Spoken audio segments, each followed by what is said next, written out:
नमन करता हूं। मंच पर वरेण्य उपस्थिति है, जिन्हें टीवी और मोबाइल पर देख करके हम लोगों ने शब्द रचना शुरू की। उनके साथ मंच पर आना हमारे कविताओं का तीर्थाटन जैसा है। और इस गीत गजलों की फहरिस्त में मैं अकेले ओज का कवि हूँ। ऐसा लगता है कि दिनकर का एक अनुयायी मीर की गलियों में भटक रहा है। तो ऐसी स्थिति में मैं अपने आप को बहुत क्या कहने सुरक्षित समझ रहा हूँ। मुझे लगता है कि आप मुझे सबके बराबर अकेले प्यार देंगे और मैं आपकी हिम्मत से, आपकी जमानत पर कुछ पढ़ने की कोशिश कर रहा हूँ कि भाषा ये नफरत की दुनिया है, नफरत फैल रहा है, उसको भाषा से पाटा जा सकता है कि भले दीवार जितनी हो, भले दीवार जितनी हो, भाषा पार जाती है। उर्दू को जहां छोड़ा तो हिंदी हार जाती है। वाह वाह वाह वाह वाह वाह वाह। जी बहुत बहुत धन्यवाद। और मैं मगध की मिट्टी से आया हूं, मैं मगध का परिचय रखता हूं। और मुझे अवध में क्या दिखता है, मैं अपनी दृष्टि से जो देखता हूं, मेरी दृष्टि अगर आप तक पहुंचे तो मुझे आशीर्वादित करिएगा कि मगध भूमि से अवध भूमि को वंदन करने आया हूं। मगध भूमि से अवध भूमि को वंदन करने आया हूं। हजरत की शमशीरों का अभिनंदन करने आया हूं। क्या कहने, वाह वाह वाह। मुझे क्या दिखता है यहाँ, चौथी पंक्तियां में और जहीन होइएगा कि मगध भूमि से अवध भूमि का वंदन करने आया हूं। हजरत की शमशीरों का अभिनंदन करने आया हूं।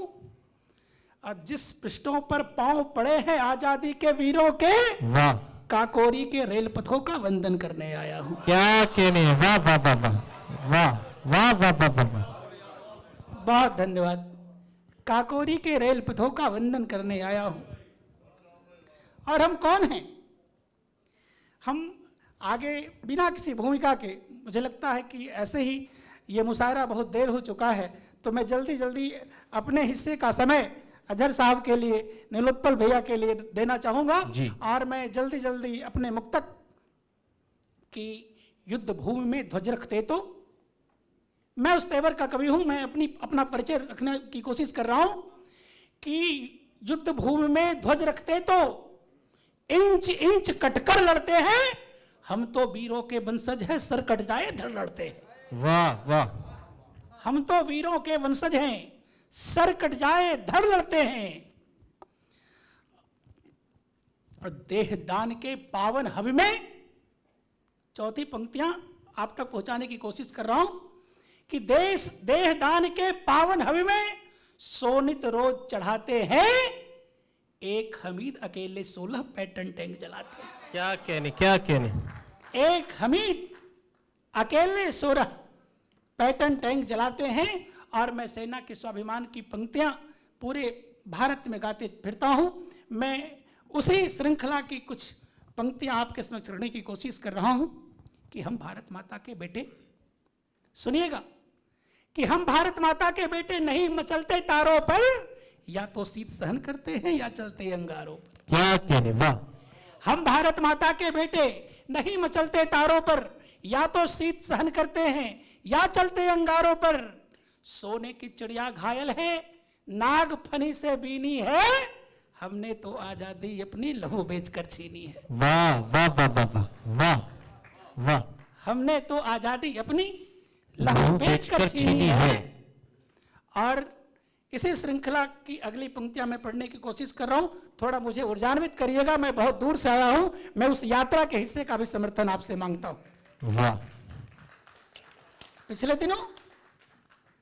पिछले दिनों हम सब सेना के सम्मान में खड़े हुए।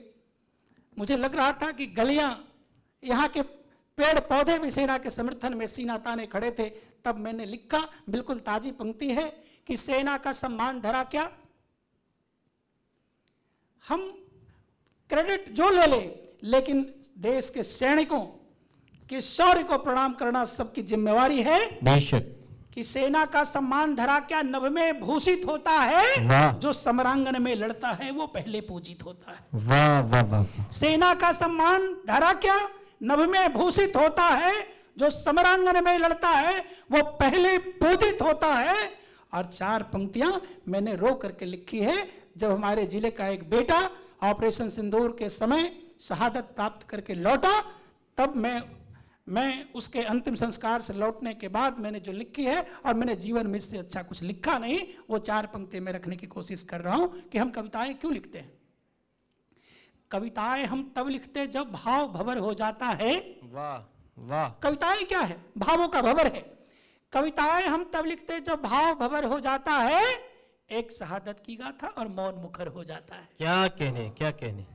कविताएं हम तब लिखते जब भाव भंवर हो जाता है, एक शहादत की गाथा और मौन मुखर हो जाता है। वाह। जिस मिट्टी का बेटा एक दिन बीच समरस हो जाता है, वाह। घर का आंगन तो आंगन वह गांव उमर हो जाता है। वाह वाह वाह वाह वाह वाह वाह वाह वाह वाह वाह वाह वाह वाह। बहुत बहुत धन्यवाद। मुझे ऐसा लग रहा है मैं अपने घर में पंक्तियां पढ़ रहा हूं, मुझे लग रहा है कि ये मानस की चौपाई की धरती अवध में मुझे अपार स्नेह मिल रहा है। मैं जल्दी जल्दी अपने मुक्तकों को रखने की कोशिश कर रहा हूं, और ऐसा मैं तब कहता हूं जब एक वीर की मां वीरों की विधवाएं को देखने के बाद एक दृश्य पटल पर उभरता है कि देह दधीची दानों का हम फर्ज निभा ना पाएंगे। हम कुछ दे दें, हम उनको शौर्य पुरस्कार दे दें। एक नेता बदजुबानी करता है और कहता है कि इतने पैसे तो दे दिए। तब मैंने गुस्से में पंक्तियां लिखी कि देह दधीची दानों का हम फर्ज निभा ना पाएंगे। वाह। देह दधीची दानों का हम फर्ज निभा ना पाएंगे, और सरहद के बलिदानों का हम खर्च उठा ना पाएंगे। वाह वाह वाह वाह वाह वाह। देह दधीची दानों का हम फर्ज निभा ना पाएंगे, सरहद के बलिदानों का हम खर्च उठाना पाएंगे। क्या कहने। अनमोल शहादत की दे दे कोई कोषागार नहीं, वीर प्रसूता माओ का हम कर्ज उतारना पाएंगे। बहुत अच्छा। वाह वीर वाह प्रसूता माओ का हम वाह वाह वाह। कर्ज चुकाना पाएंगे।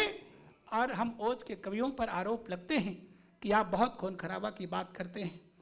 तब मैं अपनी प्रतिकार में मैं पंक्तियां रखी है, मैंने लिखने की कोशिश की है कि हम क्यों रक्तपात की बात करते हैं। रक्तपात जरूरी क्यों हो जाता है? ऐसे तो अमन सबको प्यारा होता है, लेकिन रक्त बहाने की नौबत कब आती है? मैं 4 पंक्तियों के साथ आपकी भुजाओं को फड़काने की कोशिश कर रहा हूं और आपको फड़कते देखने चाहता हूं कि जिसके भुजबल में फड़कन हो जी, जिसके भुजबल में फड़कन हो उसका वक्त रहा करता है। सीमा तभी सुरक्षित होती जब तक रक्त बहा करता है। बेशक बेशक। कि सीमा तभी सुरक्षित होती जब तक रक्त बहा करता है। और नीत न्याय के लिए हुआ तो युद्ध कब जरूरी हो जाता है? परवेश साहब सुनिएगा कि नीत न्याय के लिए हुआ तो युद्ध नहीं बेमानी है, सीमा पर उतना रुधिर बहा जितना झेलम में पानी। बहुत अच्छा। वाह वाह। नीत न्याय के लिए हुआ तो युद्ध नहीं बेमानी है, सीमा पर उतना रुधिर बहा जितना झेलम में पानी है।